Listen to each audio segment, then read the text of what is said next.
Nagbakasyon sa Palawan ang real-life couple na sina Daniel Padilla at Kayla Estrada.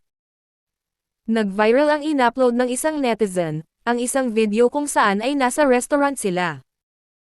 May kausap si DJ at nagpapalagay ng sunblock si Kayla sa kanya.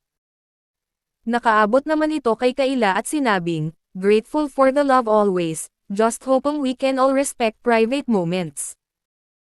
Sinagot naman ng ilang netizens na artista kayo, kaya lahat ng galaw ninyo ay mapapansin at hindi maiwasang maisapubliko.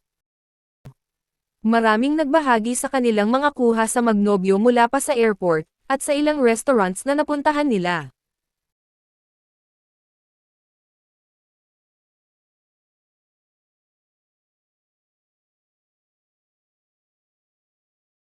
Hindi naman sila naging mademo sa fans, at pumapayag naman sila na magpakuha ng larawan.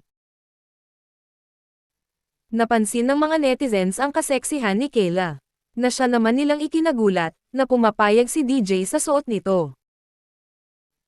Na pati ang hiwa ay kita na. Hindi maiwasan at lagi pa ring nababanggit at naikukumpara ang dating karelasyon ng aktor na si Catherine Bernardo. Anila, hindi mahigpit si DJ sa suot ni Kayla, samantala dati kay Catherine ay gusto nitong maging konserbatibo. Kinukumpara ng fans ng bawat kampo, na mas maganda at mas sexy umano si Catherine kaysa kay Kayla. Na siya namang ikinagalit ng mga tagahanga ni Kayla. Binatikos nila si Catherine, na simula raw nagkahiwalay sila ni Daniel Padilla ay tila nagwawala ito, at panay inom at pagpapaseksi. Mas disenteng babae raw umano si Kayla Estrada. Napansin din nila na palaging magkasama ang dalawa.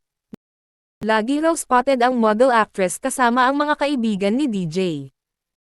Di raw katulad dati kay Catherine na hindi raw sinasama. Depensa naman ng mga Kathniel fans ay, busy umano si Kath kaya bihira lang itong nakakasama. Di raw gaya kay Kayla, na wala raw masyadong ganap at di raw masyadong sikat kaya present palagi.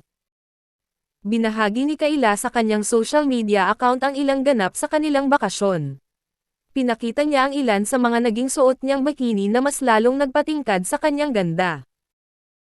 Caption naman niya ay natural habitat.